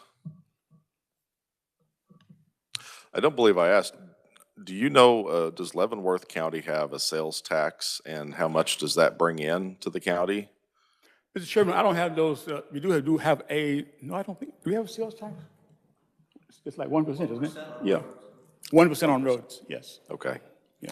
Well, I do have a lot of sympathy for, there are some counties in this state that have unique circumstances, and yours is one of them, having a lot of exempt property, a lot of income is also exempt too. Active military a lot of times do not have their residence in Kansas.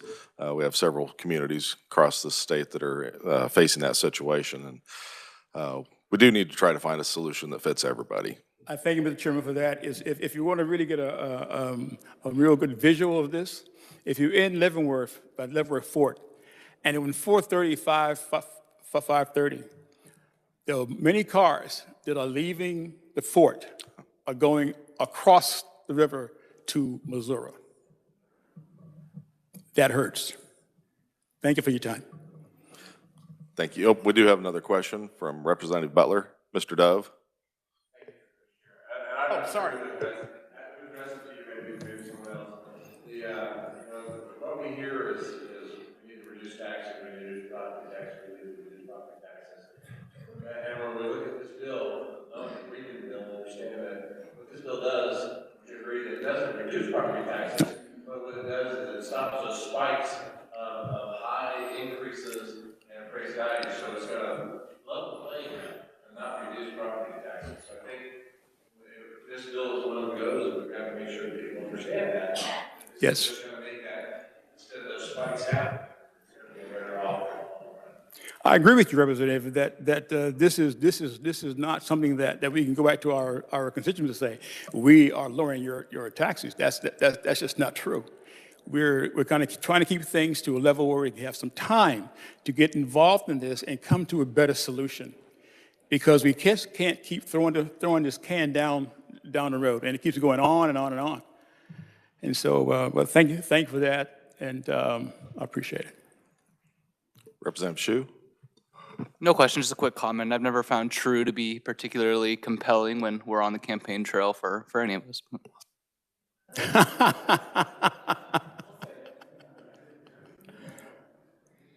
Seeing no further questions, thank you again for your testimony. Thank you, Chairman. Committee, that does conclude the in-person testimony. Is there anyone else that was wishing to appear as neutral? Do not show any opponents. Is there anyone wishing to appear as an opponent? Yes. My apologies. I have a 42-page testimony on, for the written, and most of it's graphs. And so my name is Jennifer Williams, and I'm from Miami County. Unfortunately, we're not as fortunate as some of you that are speaking that there are not problems with your appraisal department as my graphs show, and I'll get into that in just a second. I will say I do support the 3% cap because it takes that appraisal process out of the equation a little more to help. I am an income tax preparer, but for just personal and for volunteer, I've helped hundreds of my residents in my 9-square-mile rural community fight their property taxes because we have seen spikes of 43% in one year, 25% in one year, 78% in one year. I just won a 0.41 acre lot that I own across the street from my house that the county had appraised at $37,000 for a 0.4 acre lot in Miami County that can't be built on. I took it to BOTA, and the county is using $66,000 an acre for a base acre, and BOTA agreed with me that there is no substantial sales, and that's in your packet, to support that, and they lowered it to $8,600, and so 436%. They had me overvalued. And it's not just me. They use that for the hundreds of properties that are in my spreadsheet that I didn't get a chance to include this, but they include it for everyone except for the ones that they're using $74,000 for. And on those properties, that's a neighborhood that's from the 1980s. There's about 60 homes in that neighborhood. 30 of them appealed in 2023, and they won. And they had to lower the home values almost $2 million just for that neighborhood. What if the other 30 had appealed? Where would that put them? And so what we're seeing is not only are they raising that, so from 22 to 23 was the biggest year. 23 to 24, that's 60,000 an acre. In 2022, it was 33,600. And I called the state and I spoke with Mr. Dowman, and he agreed with me that that was very aggressive, especially on the Johnson County side of the line. They're using $18,000 for the same base acre.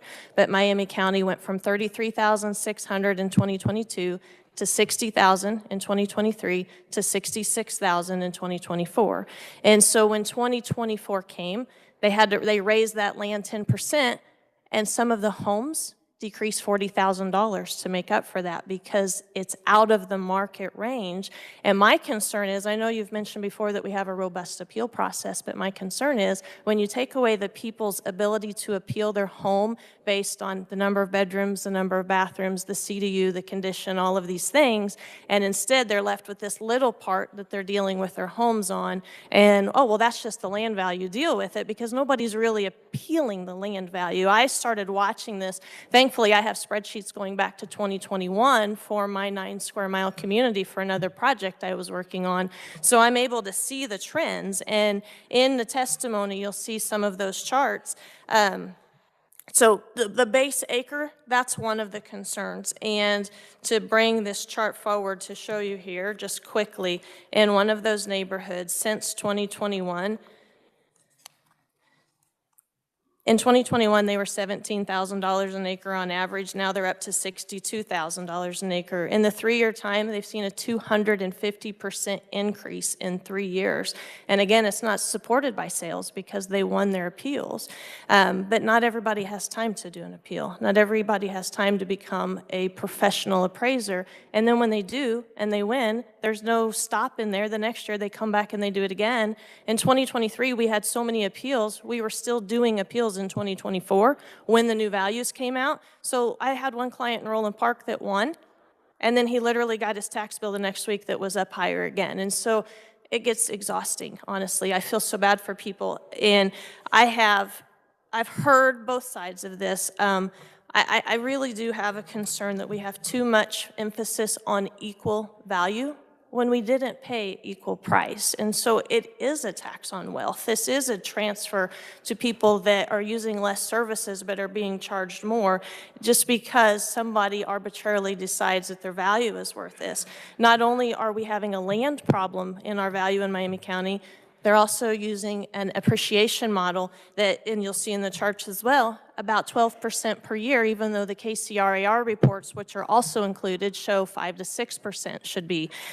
Even though during COVID, we did have a spike, as everyone knows, but KSA 79-503A gives an exemption for that. So it says sales in and of themselves shall not be the sole criteria, with due allowance to abnormal inflationary factors influencing such values. And so my concern with the rolling average, we're going to be rolling in these inflationary years that doesn't really cap. We're going to be rolling in rogue appraisal departments that doesn't really cap. And so I sold real estate for 15 years. Back in the early 2000s, we never looked at tax value. That wasn't a thing. People knew it wasn't. It didn't start until about this 2020 and later. In Miami County, it started for us when our county counselor came from the State Department, and she also taught county appraisers how to appraise, and we started seeing a change. And so we are seeing an attack on ag values. We are a rural ag community, and so as you all know, the ag land is one factor that the state sets, but the county gets to set the price of the house, the ag buildings, and the section of land that the home sits on. And again, if you've got $74,000 an acre for your base acre that your home is sitting on, we had ag buildings that were 1950s barn quadruple in value from 2022 to 2023, all because they could. We have problems with when those three values, and you'll see it at the end of the packet here, when the county's three values are put together, it's diluting the ag savings. So my neighbor has 80 acres. He built just a simple ranch home, brick. They've got him at $1.8 million now if you add his ag land back in at market value, which again, Mr. Dowman at the state said they have to look at the whole picture at market value with that ag land. There's a comp for a house that was exactly like his just down the street that sold for $925,000 last year. So that's $900,000 for a farmer. His taxes when he built his home was a $400,000 building permit. 7 years later, they have his cost of his home now up to $680,000. And so because we're using the county appraisers have too much leniency in the way that they're doing this. There's no reason why he shouldn't have been able to stay at cost, specifically since 79-503 also includes cost as one of the methods, cost plus depreciation. And so, you know, with the IRS, they don't let you just keep reappraising your assets on your books as a business as they get worth more. You know, you take your cost and you start depreciating that. And so somewhere in this redistribution of wealth, it's less of a constitutional republic and more like socialism. I feel like we are taxing our people out of our lands. My neighbor across the street, he told me, he said, Jennifer, I can't afford to live here anymore. His taxes were $5,000 when he built his house in 2017. They're $11,500 now. He's going to have to sell, he told me, and move into town to one of his duplexes. So we're losing a cattle farmer that can't afford to live on his land just because he built a house on that land. And the moment he built the house, he diluted his ag savings to a point that the county can control those three factors in their control to a point that they're basically negating any ag savings whatsoever. And you'll see that in the packet as well on the last 5 or 6 pages. And so just to reiterate, I know that you guys are here late and I'm kind of as the opponent, the end of the show here, but another thing that Miami County does is in your comparable values at the bottom of your comp sheet, there's a number. And the state says that 0 to 50 is a great comparable, 50 to 100 is a good comparable, and a 100 or more is not a good comparable. Again, I told you I'm a tax preparer, so I was swamped yesterday. I tried to throw a testimony together real fast. So I just grabbed 5 neighbors. 138, 143, 206, 210, 211, 139, 142. There's nothing under 100 for the real properties. Yet these people are seeing massive increases in the northwest corner of Miami County. And so one thing that I found very peculiar, again, as we're talking about these algorithms, I had all of my neighbors in spreadsheets. You'll see I pulled out the 5 to 10 acres, the 10 to 15, the 2 to 5, because we know that the less land you buy, the more you pay per acre. So I wanted it to be more clear. As I was going down, I did percentage change from 21 to 22, 22 to 23, dollar change. And I'm looking the 23 to 24, 5%, 5%, 5%, 5%, minus 18%, minus 5, 3, 5%, 5%. And I'm like, why minus 18? And I clicked on that one. I looked, oh, he appealed in 2023, and I had the early 23 numbers because the spreadsheet's been rolling since 2021. I corrected him, put it at the 23, 5%. We're appraising on an algorithm. We're not appraising on fair market value. We're not appraising on fair comps. And so when you have these appraisal departments that, I'm sorry, I'm just going to say it, they're in charge of the bondability amount for that county. So it's not just about property taxes. When your county appraisal values dictate the percentage that your county or your schools or whoever can get on your bonds, I think that's a conflict of interest. And so I'm not saying it's because Miami County needs a new courthouse, but I am saying that questions do pop up in my mind of why we may be seeing this and other counties aren't. That the mill speak and the appraisal cushion that gets added in when we don't have a proper cap, we do see it. So unfortunately, Mr. May said that it was anecdotal. Right now, USD 231 Spring Hill, or 230 Spring Hill, they are talking about a $60 million bond. And the paperwork they sent home said, we're not raising your tax rate. Your mill rate will stay the same. So online on the group, you're not going to see a penny more in taxes. You're not going to see a penny more in taxes. These are the people shouting. And I said, yes, you will, because they're depending on that appraisal cushion. If you look, Spring Hill's had a 20% plus appraisal cushion every year. They have rolled back the mill levy every year. And in 2017, my taxes were $2,000 a year. Now they're $4,800 a year. $500 of that's for the county. I don't have a city tax. The rest is from rolling back the mill levy on an appraisal cushion because they say we're in a high growth area. And so the city of Edgerton, another thing that's not anecdotal, they said, no, we're not raising your property tax. The county did with your appraisal value. We rolled back your mill levy. We didn't raise tax. So even though they exceeded revenue neutral, even though they had a higher budget, the Sentinel wrote an article about it. The city council member resigned over the deception. He's since back. They're still doing it. They wrote a second article about it. So it's not anecdotal. We have a problem. We have people literally fighting to stay in the state, fighting to stay in their homes. And we have to do something more than just roll an average, keep putting blind faith into the appraisal departments. I wrote an article on freestatenews.net. You can read it about CoreLogic. CoreLogic owns the software in our county that appraises for taxes, mortgages, and insurance amounts, the three costs that go into your home payment. That seems to me like a monopoly or a conflict of interest as well, because used to be if you overpaid for your mortgage, you had to do it out of your pocket if it would appraise at a certain price. But now if your mortgage appraises for the price it needs to be, and now the insurance gets to go up so you're not underinsured, and now you get higher premiums, and now your tax bill gets to go up, and everybody's happy because we're getting to spend all this money with construction companies for new schools. We have a problem in the state. One person shouldn't decide those three, and it won't surprise you if you go look on the article. They all work for BlackRock. So we have outside influence in our state coming in as well. So I just urge you, there is so much more I could say about this. Like I said, I have so many spreadsheets, so much information.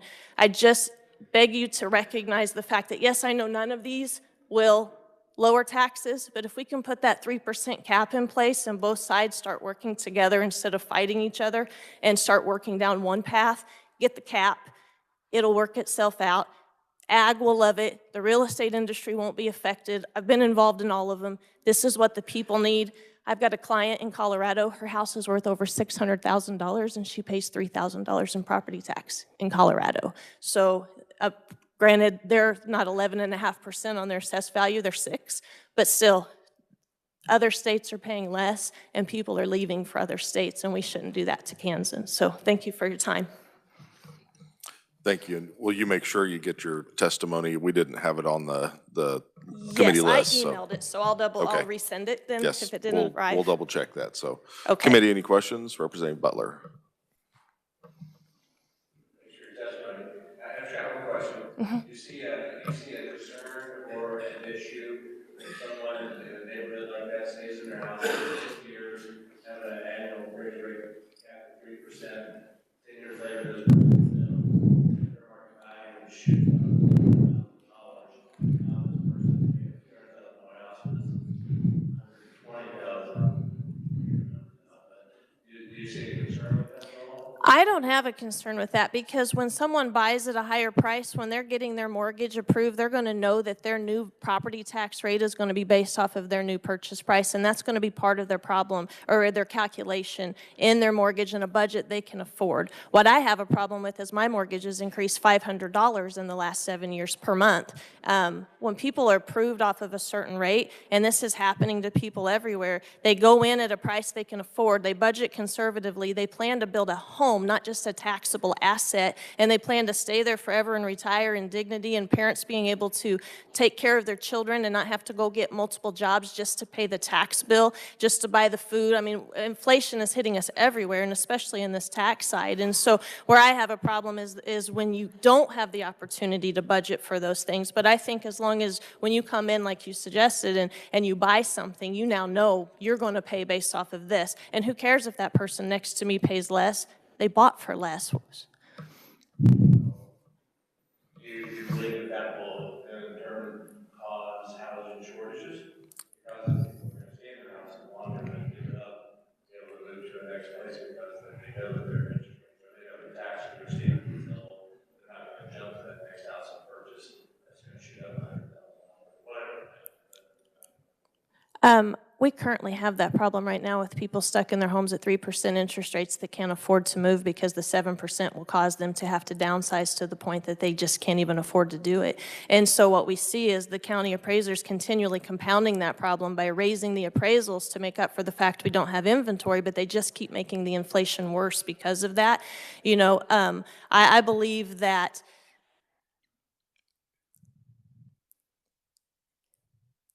I think it will all level out. I mean, I think that's the best way to say it. My parents have lived in their home for 50 years. My grandparents before that, you know, it used to be housing wasn't a commodity for a middleman to make a profit off of. It wasn't an issue. People wanted to retire in their homes. They wanted to stay there, and it wasn't other people coming along and saying, come on, you need to sell and move so the next generation can take over. You know, and I believe that if at the federal level they do cut building supplies in half, like was just mentioned within the last couple of weeks, I think that's going to help spur the economy as well so that we can have more housing available. But I think that to try to dictate people's future based off of that fear, we're already in that place right now with interest. So lower the interest rates down, and I think you'll see the market start moving. Representative Smith. Thanks, Mr. Chair. Young lady, you said there was a 60-home neighborhood, and 30 of them appealed. Can those other 30 still appeal, or is it too late? It's too late now because it was 2023. If they did not appeal by that March deadline or pay half under protest by December, then they missed their opportunity.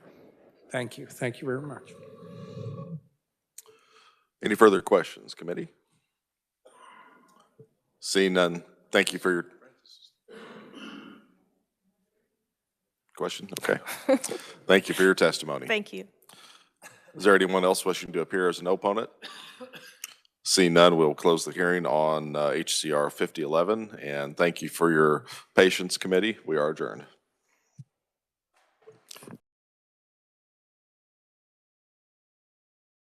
Unless you want to.